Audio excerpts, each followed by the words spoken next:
जय माता दी। मैं हूं एस्ट्रोलॉजर नीलू चौधरी और मेरे चैनल ग्रहों की माया में आपका स्वागत है। सिंह राशि के जातकों, शनि उत्तरा भाद्रपद नक्षत्र से निकल करके रेवती नक्षत्र में जा रहे हैं और ये यहाँ शनि मंगल का योग समाप्त हो जाएगा। देवगुरु बृहस्पति भी कर्क राशि में जा रहे हैं 2 जून से और शनि के प्रकोप को ये कम करेंगे।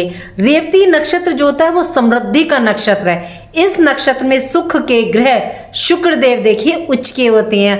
इस वीडियो के माध्यम से विस्तार से समझेंगे कि शनि का रेवती नक्षत्र में जाना सिंह राशि के जातकों को क्या प्रदान करेगा। शून्य से शिखर तक की यात्रा, चाहे किसी पर्वत की हो, चोटी पर चढ़ना हो या उस शिखर की यात्रा हो, अपने जीवन के किसी विशेष लक्ष्य की प्राप्ति के लिए करनी हो, इसके लिए हमें 3 पड़ाव से होकर के गुजरना होता है। सबसे पहला दृढ़ इच्छा शक्ति यानी कि दृढ़ संकल्प, दूसरा धैर्य, तीसरा हमारा समर्पण। यदि ये आपके पास मौजूद है तो निश्चय मानिए आप इस शिखर को प्राप्त कर लेंगे। और इन्हीं के कारक तो होते हैं शनिदेव।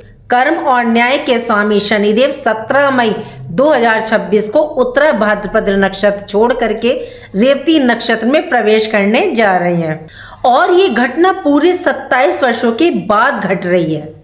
ये सिर्फ आम व्यक्ति, किसी एक राशि को ही नहीं बल्कि पूरे विश्व को ये प्रभावित करेगी। नोट कर लीजिए ये तारीख 17 मई 2026 को दोपहर 2:34 पर आपकी लाइफ में एक ऐसा बदलाव, परिवर्तन होने जा रहा है जो आने वाले समय में आपके लिए कुबेर का खजाना, आपकी आर्थिक स्थिति को सुधार सकता है। और ये 3 जून 2027 तक शनिदेव रेवती नक्षत्र में रहेंगे।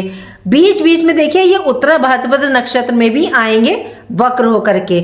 देखिए दिन, सप्ताह, महीने तो बदलते रहते हैं, लेकिन ये 4 बड़े ग्रह देवगुरु बृहस्पति, शनि, राहु और केतु और सबसे ज्यादा महत्व ग्रहों के नक्षत्र में गोचर लंबे समय तक हमारे जीवन पर प्रभाव डालता है। यदि सही और सटीक जानकारी प्राप्त करनी है तो नक्षत्रों को देखिए, जरूर देखें। देखिए सबको एक जैसे रिजल्ट प्राप्त होंगे ये तो असंभव है, क्योंकि सिंह राशि मघा नक्षत्र, उत्तरा फाल्गुनी नक्षत्र और पूर्वा फाल्गुनी नक्षत्रों से होकर के गुजरती है। नक्षत्र साधते हैं किसी काम पर, मतलब सटीक निशाना लगाना, और ग्रह सध जाते हैं। लेकिन शनि से यदि आपको रिजल्ट प्राप्त करना है तो साधना है, तो ईमानदार रहना है, किसी को परेशान मत करो, हक मत मारो, कर्म ही सबसे बड़ा धर्म है। सिंह राशि सूर्य देव की राशि, लीडरशिप क्वालिटी, अद्भुत क्षमता। शनिदेव आपकी राशि में अष्टम भाव में गोचर कर रहे हैं और शनि 8th हाउस में होते हैं तो देखिए ढैया प्रभावी होती है। अब ज्योतिष में 8th हाउस को देखिए नेगेटिवता का बोला जाता है, कष्ट परेशानियों का बोला जाता है। तो शनि यहाँ कष्ट परेशानी देते हैं। आप कुछ महीनों से अपने अस्तित्व की लड़ाई लड़ रहे हैं, काफी सैक्रिफाइस कर रहे हैं, चाहे अपनी निजी जिंदगी हो या प्रोफेशनली। स्वभाव आपका बदल चुका है, दिखावा, अहम, ईगो जैसे तो शब्द अब आपके अंदर से खत्म हो गए। देखिए ये सब हमारे कार्मिक कनेक्शन है, क्योंकि शनि आपके अष्टम भाव में 8th हाउस में, और ये भाव ज्योतिष में देखिए पिछले जन्म का, गहराई का। देखिए पंचम भाव जो होता है वो हमारे पूर्व के पुण्यों के फलों को दिखाता है और 8th हाउस पिछले जन्मों के कर्ज चुकाने का। आप गौर दीजिएगा, जब से शनि आपके 8th हाउस में आए हैं तो आप किसी के कहने पर यदि आपने पैसा इन्वेस्ट किया, कहीं लगा दिया, जिससे आपको परेशानी हुई, आर्थिक संघर्ष, आपकी जो पेमेंट थी वो ब्लॉक हो गई। जब कोई कार्य आप कर रहे हैं तो वो अटक रहे हैं, बाधाएं आ रही हैं, आप अपने कार्यों से विरक्त हो रहे हैं, मैरिड लाइफ आपकी डिस्टर्ब हो रही है, आपका फायदा उठाया गया।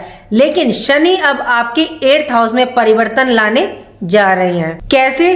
तो देखिए शनि हर राशि में 2.5 वर्ष रहते हैं और एक राशि को कंप्लीट करने के लिए ये 0 डिग्री से 30 डिग्री तक का सफर तय करते हैं। और अब 1 वर्ष से ऊपर हो चुका है मीन राशि में आपके 8th हाउस में, तो ये अब जो है 15 डिग्री पर है।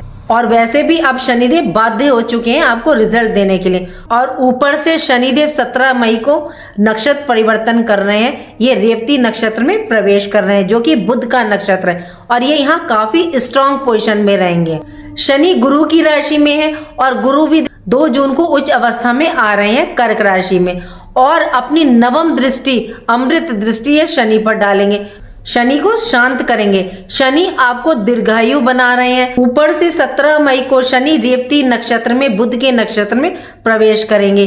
कर्म, अध्यात्म, धर्म, बुद्धि, बौद्धिक क्षमता तीनों देखिए एक साथ प्रभावी होंगी। कैसे? शनि कर्म है, गुरु धर्म और अध्यात्म है, शनि मीन राशि में है, साथ ही आपकी बौद्धिक क्षमता, बुद्धि, विवेक, क्योंकि शनि बुध के नक्षत्र में प्रवेश कर रहे हैं, इन कारक तत्वों के स्वामी है बुध, तो तीनों का संगम इस टाइम आपको एक साथ देखने को मिलेगा। यदि आप गुरु बृहस्पति रिलेटेड कार्य करते हैं, इस समय आपके अंदर इंट्यूशन पावर बढ़ेगी। केतु भी देखिए ऊपर से फर्स्ट हाउस में, तो इंट्यूशन पावर तो आपकी बढ़नी तय है। रिसर्च के क्षेत्र में है, ऑकर्स के क्षेत्र में है, रिसोर्सेस में है, गुण, विद्याओं, मंत्र, साधना, मेडिटेशन सीखना चाहते हैं, डीप साइकोलॉजिस्ट हैं, तो ये समय आपके हक में है।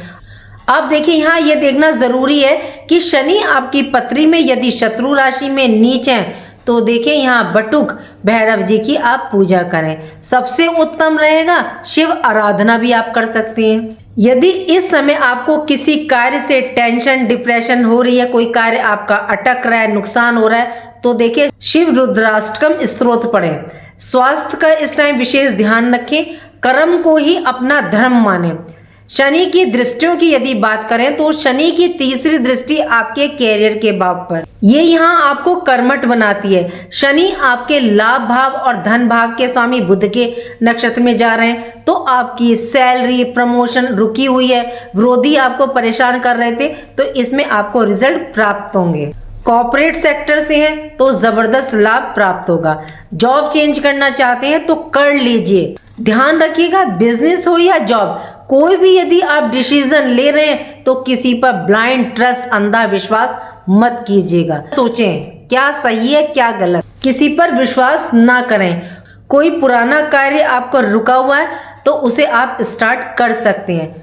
बात करते हैं शनि की सप्तम दृष्टि की, जो कि आपके धन भाव पर है। यहाँ पैसों को देखिए थोड़ा सा बचाना सीखें, इन्वेस्ट करना सीखें।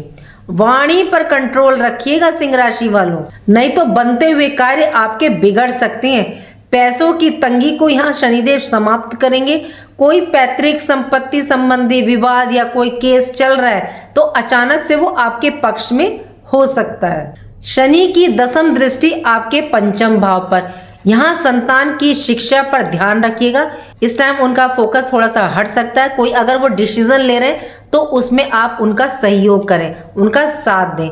इस समय जितने भी इमोशनल रिश्ते हैं आप उनकी पहचान करोगे और उनसे बाहर निकलोगे। अब आपको पता चलेगा कि कौन से आपके रिश्ते टॉक्सिक थे, कौन से आपके फायदेमंद थे। आप चैलेंजिंग के साथ अपनी लाइफ को अब जीतोगे। अब आप दूसरों को छोड़ करके स्वयं के लिए जिएंगे। अपने पेशेंस के साथ अपने अंदर आप एक बदलाव को महसूस करेंगे। शनि आपको यहाँ लाभ प्रदान करने के लिए आ रहे हैं। देखिए वैसे भी शनिदेव न्याय के देवता हैं, न्यायाधीश हैं, तो अच्छे बुरे दोनों प्रकार के कर्म ये देखते हैं। यदि आप शेयर मार्केट में या किसी प्रॉपर्टी में इन्वेस्ट करना चाह रहे हैं तो यहाँ पर देखिए बहुत सोच समझ करके कीजिएगा। लेकिन यदि आप शेयर मार्केट, स्टॉक मार्केट में लॉन्ग टर्म के लिए जा रहे हैं तो वो बहुत अच्छा, वहाँ जा सकते हैं। लेकिन सोच समझ के अपने ज्ञान से, किसी दूसरे पर विश्वास करके पैसा नहीं लगाना है आपको। यदि बात करें सिंह राशि वालों आपके नक्षत्र की, तो सिंह राशि में देखिए 3 नक्षत्र आते हैं, मघा नक्षत्र, पूर्वा फाल्गुनी नक्षत्र और उत्तरा फाल्गुनी नक्षत्र का एक चरण। जिनका जन्म मघा नक्षत्र में हुआ है तो ये रेवती नक्षत्र का मित्र है। यदि आपका मघा नक्षत्र है तो आपके लिए काफी शुभ रहेगा। ये समय आपको आपके कैरियर में प्रगति मिलेगी।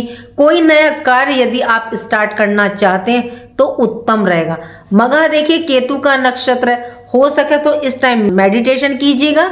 नहीं तो जो अक्सर मैं एक उपाय बताती हूँ कि आप 3 केले धर्म स्थान, मंदिर में, गुरुद्वारे में कहीं रख के आए। किसी भी देवी देवता के आगे आप रख सकते हैं 43 डेज। अगर 43 दिन आप लगातार नहीं कर सकते हैं तो देवगुरु बृहस्पति का दिन होता है गुरुवार का, आप बीच बीच में बृहस्पतिवार गुरुवार के दिन भी रख सकते हैं।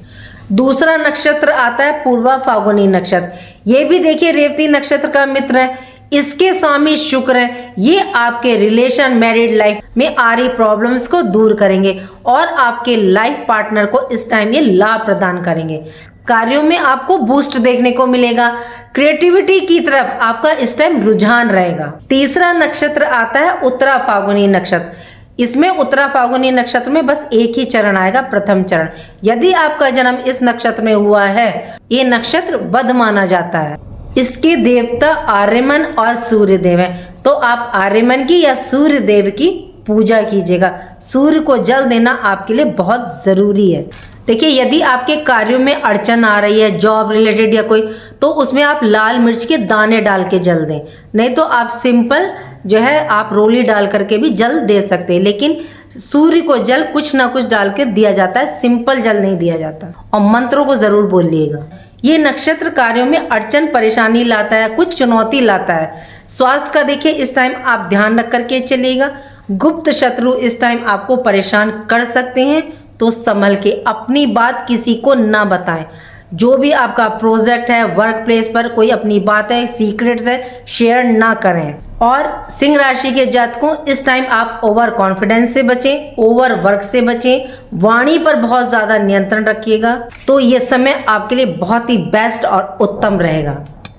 यदि आप धारण कर सकते हैं सिंह राशि के जातकों, आपके लिए जो रुद्राक्ष होते हैं जो सबसे अच्छे माने जाते हैं वो 4 मुखी और 7 मुखी रुद्राक्ष आपके लिए फायदेमंद रहते हैं। उम्मीद करती हूँ कि जो जानकारी मैंने आपको दी वो आपको पसंद आई होगी। पसंद आई तो लाइक कीजिएगा, कमेंट बॉक्स में हर हर महादेव लिखिए और मेरे चैनल ग्रहों की माया को सब्सक्राइब कीजिए। यदि आप चैनल पर नए हैं तो प्लीज़ चैनल को लाइक करें, सब्सक्राइब करें और कमेंट बॉक्स में हर हर महादेव लिखें। राधे राधे, जय माँ बाबा।